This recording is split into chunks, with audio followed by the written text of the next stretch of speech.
Welcome to Juni. You can support the Juni team by downloading our smartphone application. Available now on Google Play. Our website is wejuni.com. Start of article. The title of the article is New R.A.T Race, the Rapid Antigen Test. Published on January 21, 2022 as the opinion of contributor, Seb Jenkins. A respected author, designer and journalist from the United Kingdom. At the height of the COVID-19 pandemic, nations across the world were rushing to develop and release rapid antigen tests to the general public. They would allow people to test themselves within the comfort of their own homes, thus granting the independent opportunity of self-governance when it comes to detecting and tracking the coronavirus.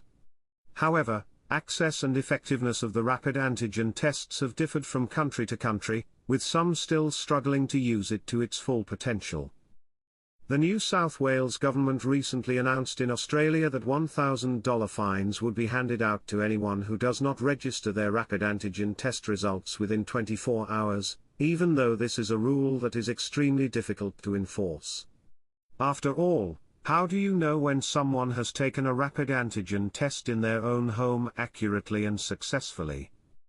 Reports have also revealed that rapid antigen tests may be handed out at Australian schools, while a Dine and Discover style voucher program may be released, to convince people to use the tests.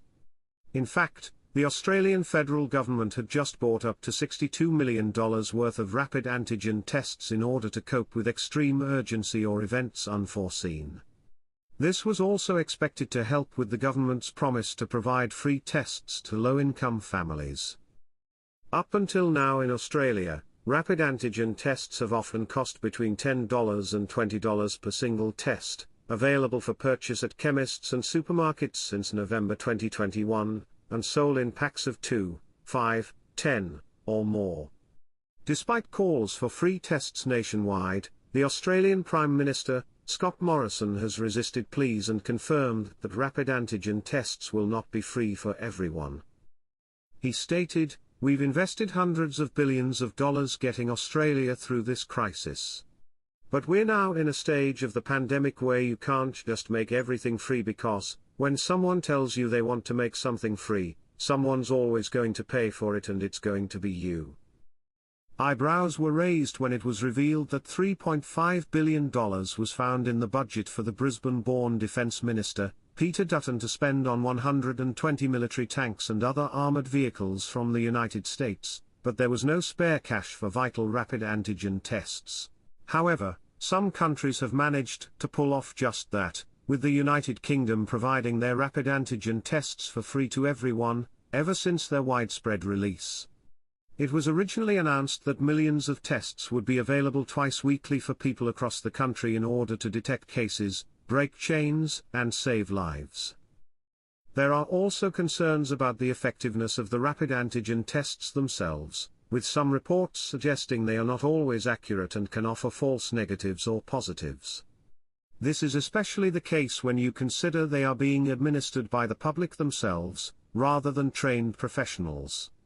When compared to the more rigorous and accurate PCR test, the R.A.T becomes sketchy at best.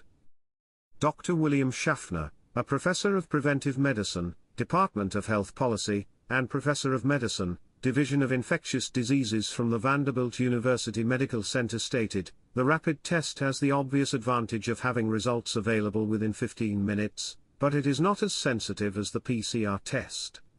That is, it can register as negative when the person is still shedding small amounts of virus. This is particularly true within the first couple of days after exposure when there is not enough virus in the nose to turn the test positive.